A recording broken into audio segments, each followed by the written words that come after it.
Hello and welcome to the Maple Grove City Report. I'm Dave Kaiser from Northwest Community Television. Next half hour, a look at what's new in the city of Maple Grove and a recap of the most recent council meeting. Stay with us. Maple Grove City Report coming up next.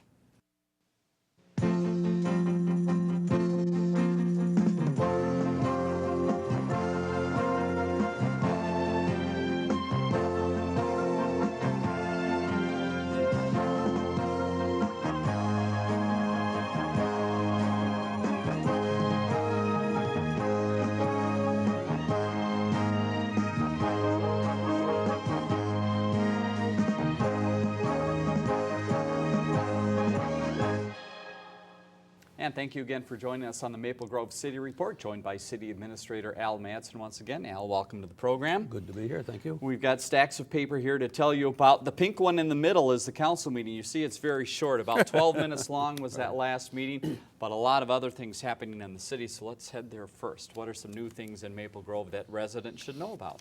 Well, the Spring City newsletter is in the mail, so folks should look forward to getting that.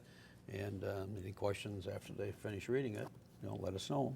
And including the city information, is there also some park and rec information? Is that the case as well? Yes, wide range of information that's in this issue. Yep. And this would probably be sign up for summer activities already, I would Correct. guess. Yes, okay, so the snow is still on the ground, but we're thinking summer activities, yes, right? Yes, we are. Yeah, we've got it up here, yes. So, a few other things. May 7th is the annual Mayor's Prayer Breakfast.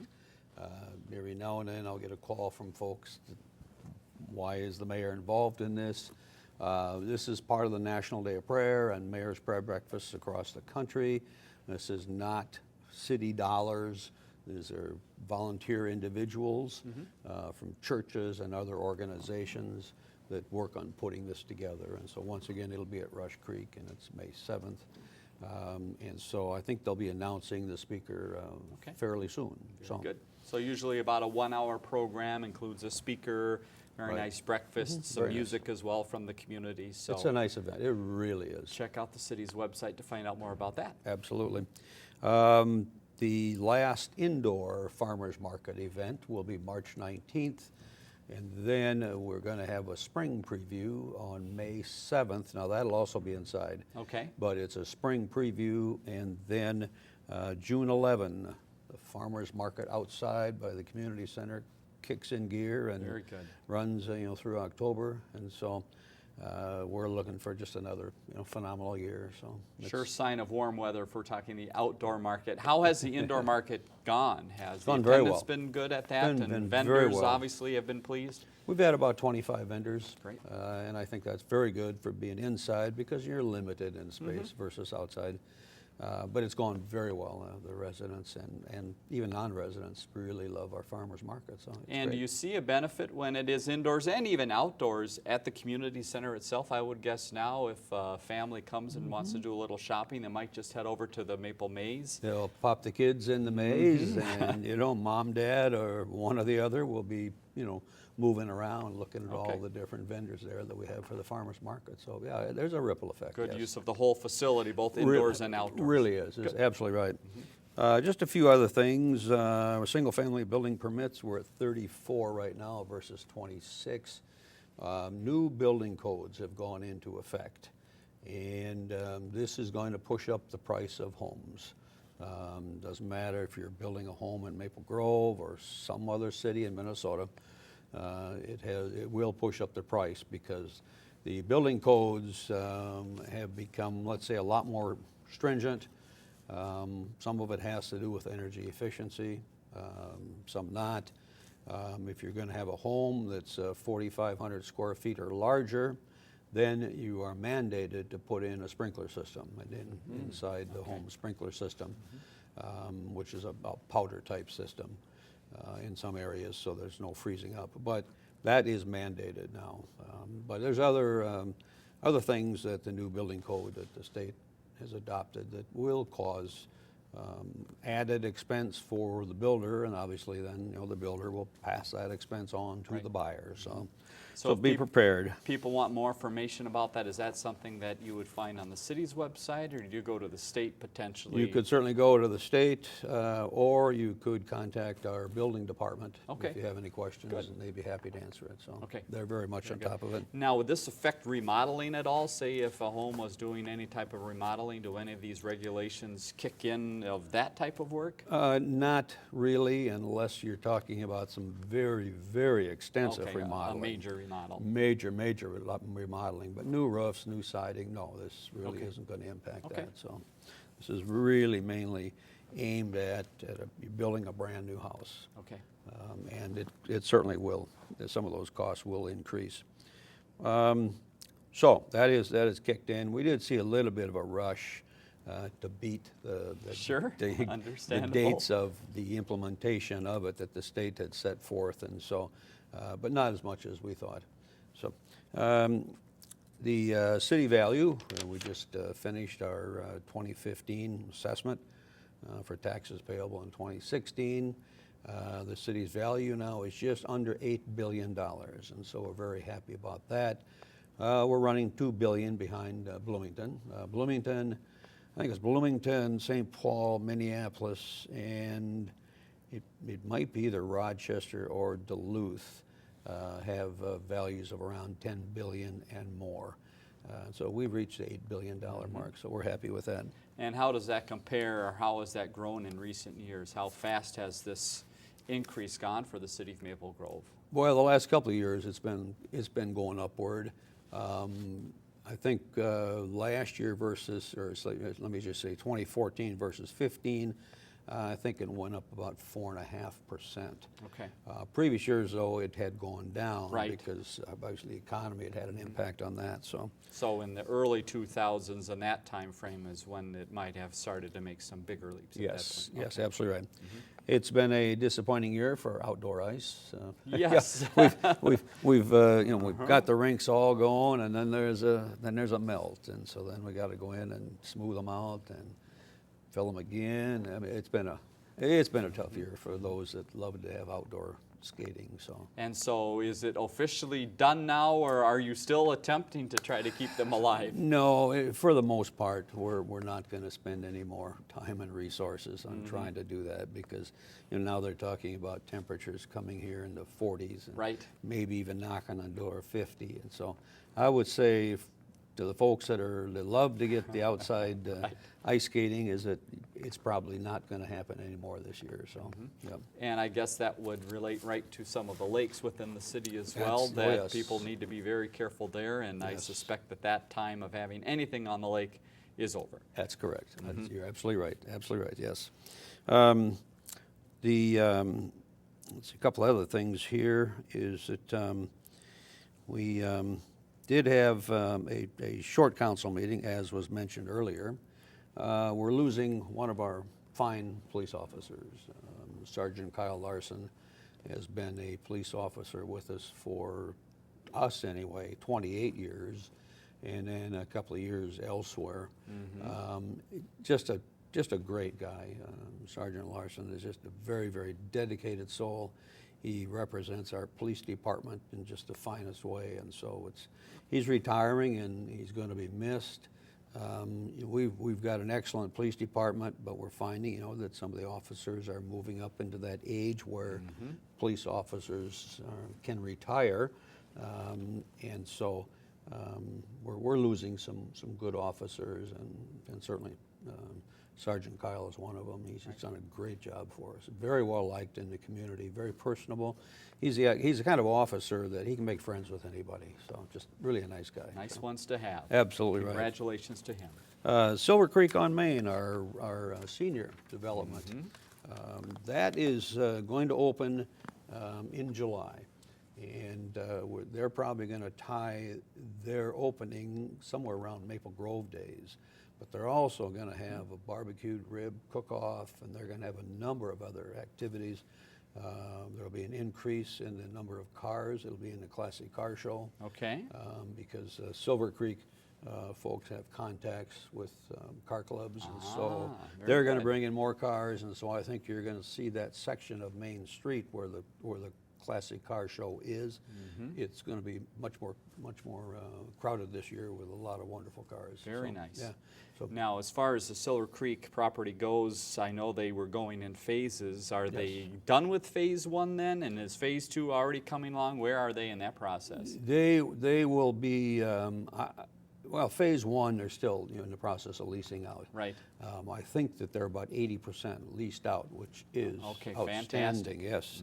I don't know exactly what their plans are for phase 2. Okay. And talking about phase 1 and phase 2, John Duffy has his affordable housing project at the corner of Hemlock and Arbor Lakes Parkway, and he developed 50 units there. We thought that the second phase was going to be a couple of years out. He's now contacted us saying he'd like to start phase 2 now. And phase 2 actually originally it was to be 50 more units. Odds are it might be a little higher density than that. Right. But his development just filled out in a heartbeat just quickly. So People are wanting to move into that area. no absolutely doubt. right. Congratulations, Freddy's Frozen Custard and Steak Burger is now open for business, and they're in the fountains at Arbor Lakes. Yogurt Lab is also open for business. That's on Main Street. It's quite an interesting place. I was just in there with my family on Sunday night, and that's very, very good. We really enjoyed it. Congratulations to the fire department. They held their 40th anniversary dinner, and there must have been well beyond 200 that showed up for it.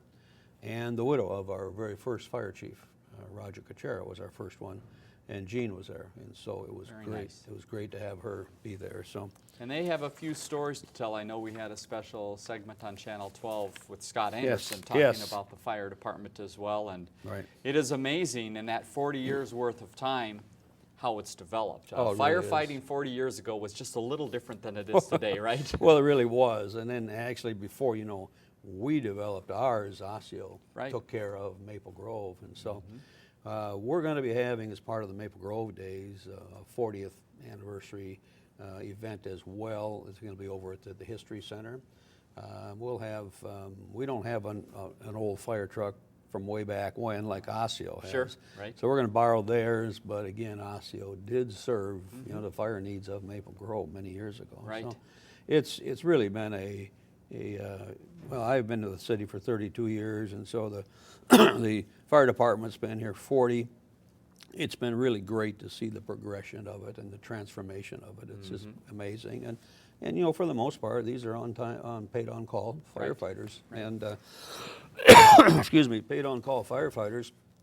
And we just recently had a fire in an area, and it was in the morning, and we had 37 firefighters that responded to it, which is very, very good. Right. So if you're interested in finding out more about the events that are going on, my guess would be you could go to the city's website and look under the fire department. Absolutely. You'll see some of the great activities that go on there. And my guess would be that they're always in the mode of recruiting and asking people if they're interested. So you can go there as well if you want to be part of the next 40 years. Yes. Why not start today, right? Perfect. Absolutely right, yeah. Congratulations to our police SWAT team. They participated in the Polar Plunge and pulled in beyond $2,000 for the Polar Plunge very nice. charity. So yeah, very nice. So, yeah, I heard that event went well. It was out there at Fish Lake, I believe, was the location of that fun event, and people survived, and the ambassador is always involved in that program as well. Yes, that's absolutely right. So I just keep wondering when you're going to jump in. Nah, I'm fine. We talk about it. We just don't do it. We do talk about it, but it's a great event. Yes. It's a good cause, but just something about jumping in ice cold water. I was told that you're better off jumping in the water if it's cold out, really cold out. Right, the air temperature is cold. Right, if it's 30 degrees out and then you jump in the lake, it's a greater stunning there's a little impact. more of a shock to the body. That's true, that's right. I think I'll pass on that. Yeah, so will I. But as I mentioned, the council meeting this past Monday night was brief. It was about 12 minutes long. We did entertain a liquor license application from a pizza place called Pyology. Pyology is located on Main Street. It's a unique pizza place. You can create your own pizzas, and they do some type of a big oven, and they can get your pizza order to you in about 4 minutes. And so, Okay. but you can select. You can go in there and you can make your own individual pizzas. And so, You sound like a pizza fan there, Al. I've not been in it yet. haven't tried yet, I will get in there. Okay, good. It does sound good. The mayor's been in there, and he said it's very good. So, but they had requested a liquor license, and so we do the necessary background checks. And Right. And this particular Pyology restaurant is owned by a he's the former Minnesota Viking or still a Minnesota Viking. I can't recall which, but. They made their presentation to the council, and council's happy with the fact that when it comes to issuing liquor license, we always get concerned about serving underage. More and more businesses now are going to the electronic age, the scanning devices. Sure. So that someone will give you the license, and before you can even complete the transaction, it scans, and it'll tell you right then and there, is it valid license, not a valid license, under 21, over 21. And so that gives the business, obviously, a lot more security. Sure. Because we take the violation of liquor license seriously. And we've had some that have been just on the fringe Right. of losing their license because they've had a number of violations. This past time, I think we had 4 violations, which was good. We'd like to get down to 0, but so we monitored very carefully. But anyway, so Pyology folks were there, and they made a very nice presentation. Excellent. And explained exactly, what they'll be doing, and so the council did approve their liquor license. So then again, as I mentioned previously, we did accept the retirement letter of Sergeant Kyle Larson. With regret, again, because he has been just a great police officer for us. And so there was, some compliments made by the council for Sergeant Larson. And there'll be a short, small retirement going away party for him coming up. Very nice. Those are always nice gatherings. But it's, again, we're losing some seasoned officers because Kyle, he has 28 years with us, and we've lost, some other seasoned officers over the last year, and so, but we've got some great officers that have come on board, and still those that are still young. Some of them, though, when they're at a council meeting and being sworn in as a police officer, you're tempted to ask if you could see, are you really that age? They look so young, or I look so old. Maybe that's it. I don't know, but one of the two. But so that was really the only discussion item was Pyology, and then obviously accepting Kyle Larson's retirement. Sky Harbor Lakes, they're moving forward with phase 2. Right. And that's at multi-story market rate facility. And so we approved the development stage plan for Sky Harbor Lakes phase 2. That one's moving forward also a little quicker than what was anticipated. Right. And so the market is strong. The market's also very strong for senior housing. The Arbor Lake Senior, that's been fully leased out ever since it went up. Woodland Mounds, which is a senior that the city owns, Right. that's 88 units. We have a waiting list, and we've never had, when I say a vacancy, if we have a vacancy, someone typically is moving in within a week or 2 after the person moves out. Sure. So So there really, in my mind, is never a serious vacancy. So the seniors, and we have a good, strong senior program too, as well as at the community center. So, but that's going very, very well. I think that's about it. There was a couple other things maybe. It's the 2015 Street Rehabilitation Program. Each year we take a look at streets because as the city ages, so do our streets. And the lifespan of a street is typically 20, maybe 25 years, depending on the area. So in 2015, we'll probably be doing street rehabilitation work in the Rosemary Woods, High Point Hill, Tuckaway area, which is in the southern part of the city. Okay. And then very possibly Timber Bay and Rolling Prairie and the Stephen Meyer area rehabilitation. These are areas that, again, are probably 25 years old, at least 20. Right. 25, and the streets start to break up. And so we'll have those street reconstruction programs set. So that was it. It was a smooth meeting. Everything went very, very well. And it's always nice when it runs smoothly. Yes. And Karen Jager, she was in a hurry to get home because it was her 58th wedding anniversary. Wow, so, yes, So congratulations to her Councilmember and Jager Henry as was, well. yes, 58 years. So. Well, while we have a couple minutes, just bounce around town a couple things that have come in or talked about.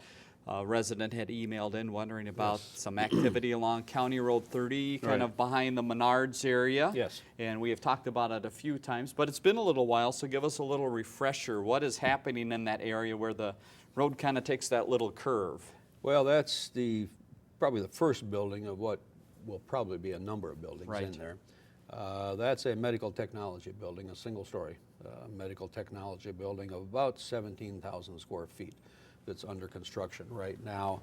Again, it's what I would say probably phase one. I think we'll see some additional buildings popping up in there. It's probably going to be more orientated toward medical technology than anything else. Some of that is a spin-off from the hospital. Some of that is a spin-off from Park Nicollet addition. And so we're seeing that quadrant out there really start to have some good medical technology development taking place. A little slower than we thought. We thought when the hospital went up that that we'd see a lot more action. Right. But then the economy tapered off. But now we're starting to see some good development projects in that area. Is it the same developer that owns all of that property in that area? So they potentially could be building one, but maybe doing some land preparation, if you will, for new things coming up. That's correct. Okay. Absolutely right. So I think you'll see some more activity in that area in 2015, especially in 2016. But you'll see some more. I don't think that this current one is going to be sitting there by itself for quite some time. Sure. So. Okay. Elsewhere around town, if people have driven down Elm Creek Boulevard, they have seen that the car wash that was long awaited is now open. And my guess would be on days like coming up in a few days, it's going to have a long line. Oh, I bet it will, yes. People have already found out about that location.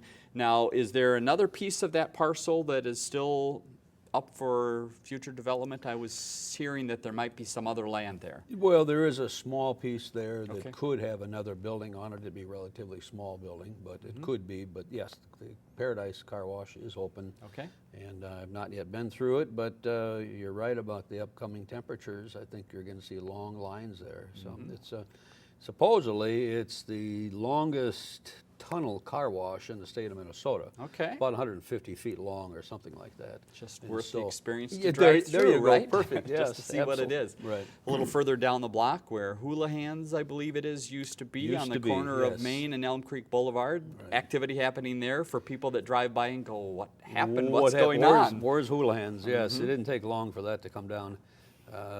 That's being replaced by a multi-tenant retail building. Okay. Not just one user, but Right. probably 3 or 4. Hobby Lobby has submitted their plans. They're going to be going into portion of Rainbow, where Rainbow Foods was. Right. And so we're very happy about that. So we're seeing development activity. There is that vacant parcel that's next to Truestone Financial. It's owned by Premier Bank. Okay. That's been sitting there vacant for quite some time. They did come through with a concept plan for a bank a number of years ago, and then they decided not to move forward on that. My sense is that we're probably going to see some activity on that in 2015. Very good. You mentioned the Sky area and also Silver Crest, and that area, right in the middle of those two is the Central Park area. And when the snow finally gets out of here, people I think are going to be a little surprised by what they see. So give us a little idea of what's going to be there and available for use maybe when spring or early summer comes, and then maybe what will happen throughout the rest of the year? Well, there'll certainly be trails in there, and there'll be a building in there for different events to be held. I think people will be surprised because there's going to be a lot of activities in there for kids as well. Good. And phase one, we should, I'm thinking this is what, March, April, May. I'm thinking maybe sometime in May or June, we should start to see a lot of that really start to open up. And I think people are going to be surprised when they see all the different things that not just the kids, but mom and dad can do. The trails in and of itself. And Beyond Yellow Ribbon organization is going to have a facility at kind of at the beginning of the park, so to speak. We also have Garden Club is have something in there, so it's going to be kind of touching bases of all kinds of different things. So. Okay, something to keep your eye out for as time goes on here. Yes. Final stop, going down County 81 towards Osseo. You see all that activity happening behind the railroad track, and that is the Red Rock development. Tell us about where that is now and what is going to be going there. It's certainly great job opportunities in the city. Oh, clearly is. That's the Red Rock Industrial Park. Right now under construction is a 319,000 square foot building, very, very large. And then we have coming up at the Planning Commission meeting, we'll be reviewing phase 2, which is about a 48,000 square foot industrial building. So the current one that's under construction now, they've been playing it kind of close to the vest as to who the big user will be in there. But my sense is it won't be long. We'll be seeing a sign pop up and now hiring and things like that. So there should be some very strong job opportunities there. But that's a site that had sat vacant for a long time. It was originally Bladholm years ago when I started with the city. And now it's finally being put to use, and that's a very large building. Very good. And last stop, go up the road a little ways and you'll get to that connection of 81 and 610. And what is the timing on 610? We had the big excitement last fall where the shovels were out and we moved a little dirt, but it's coming soon? It is next month. We'll start to see some real action take place, yes. And you're looking at 2 years, but we're still trying to find, $45 million to finish off just that little link at the west edge, and that's deals with some bridge work. It also deals with some of the connecting roads for 610. But yes, April we'll start seeing some very strong activity there. And the major work will start where it ends right now near 81, and then they'll just continue to progress to the west. That's right. They'll continue to progress to the west. Yes. Very good. Al, thanks for the information as you, always. Dave. The Good to be recap here. of the last meeting. Let's give you an idea of the next meeting if you're interested. It is on Monday, March 16th, 7:30 at the Government Center. Phone number at the bottom of the screen if you have questions, but a great place to go up there in the middle, the maplegrovemn.gov website. Place to find out all the information that we mentioned, the fire department anniversary, some of the things happening there, and also that spring guide. If you get that at home but misplace it, I bet you can go onto the website and probably find it there as well. Questions or comments about the program, 533-1710 is our viewer response line. For Al Madsen, I'm Dave Kaiser. Thanks for joining us on the Maple Grove City Report.